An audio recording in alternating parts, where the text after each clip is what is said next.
Hello everyone, thanks for coming back to our channel. Today's video is about a wife who wants to date another man. My name is Tony.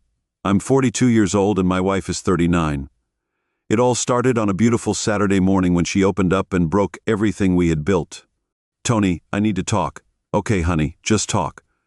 She looked at me with a serious look and said, "I feel like my life is not the same anymore. I want to experience and discover more about myself."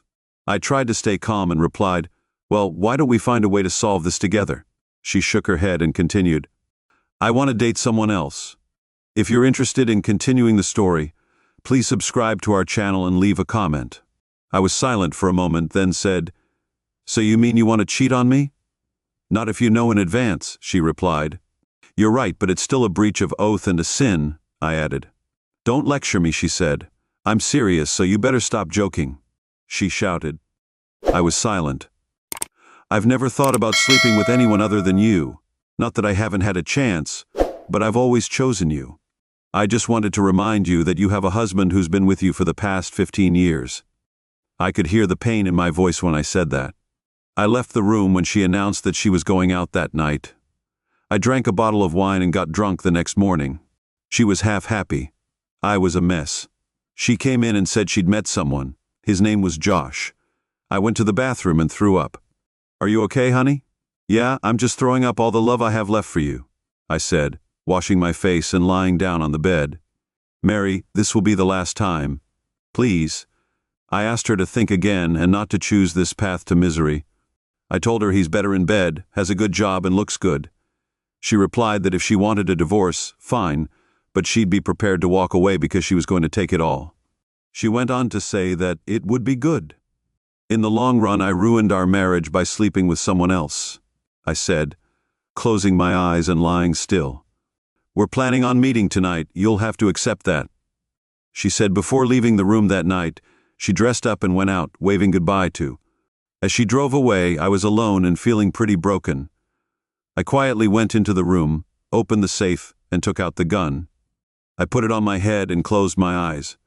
After about 5 minutes of struggling, I was sweaty and panting, looking into the bedside mirror.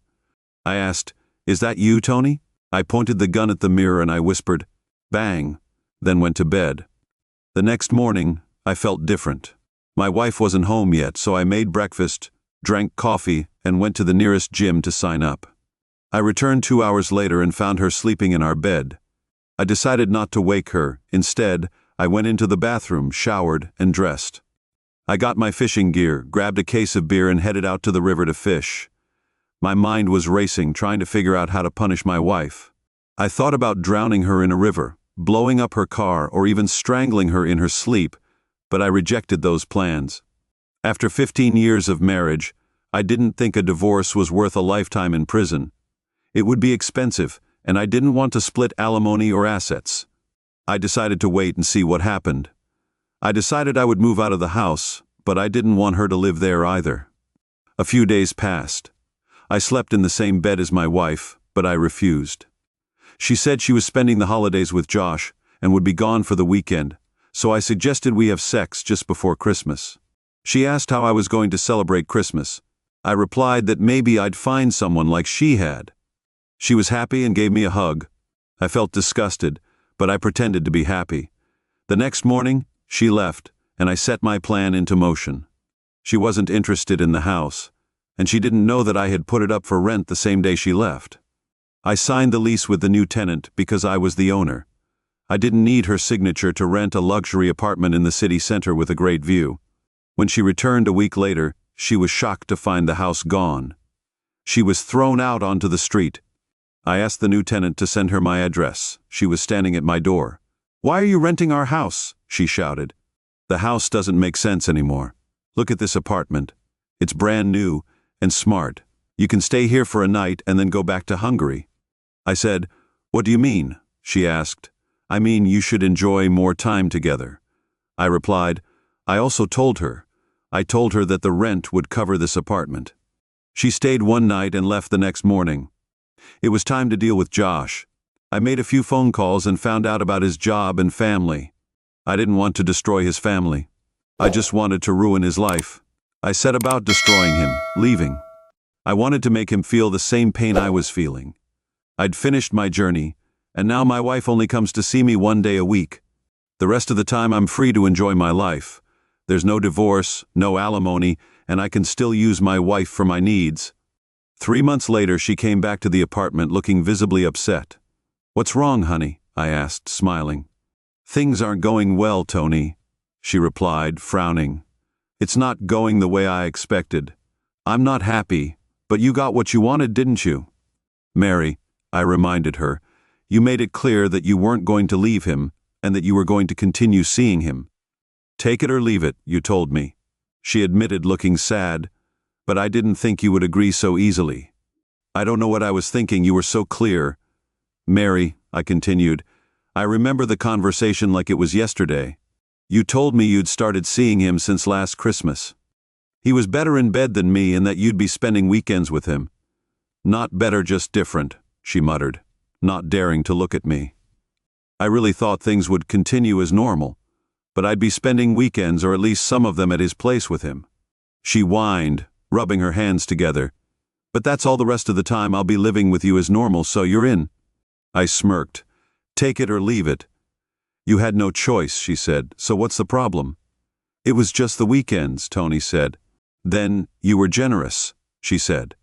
"Honey, you gave me most of the. I stayed for another week without complaining." I said I didn't know. She was right, so I continued.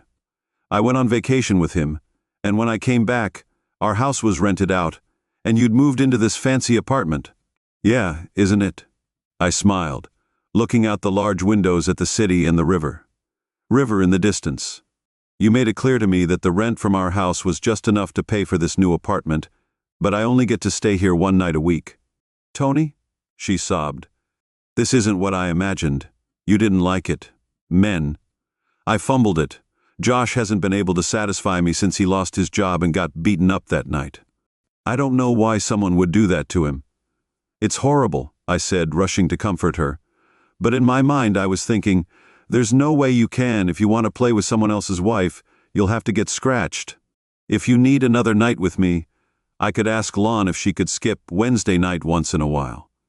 I suggested calmly, as if proposing a reasonable compromise. Mary looked at me, her eyes darkening with frustration and anger. That was building inside her. "That's not what I want, Tony," she shouted, her voice shaking and full of emotion. I could tell she was urgent, but I couldn't stop myself from continuing with feigned indifference. "Why not try Friday night? Then Ellie can swap with Cherry, or maybe do both at the same time," I suggested, trying to keep my voice light, as if arranging a party between close friends. Mary started to shake, clenching her fists as if to hold on to her last shred of patience. "I don't just want Friday. Oh my God, Tony, you're my husband. I love you and I want you back full time, please. Give me a chance to prove it to you," she pleaded, her voice filled with pain and faint hope. She looked at me, her eyes watery as if waiting for a miracle that could save our relationship. But I was cold to her, and she couldn't overcome that.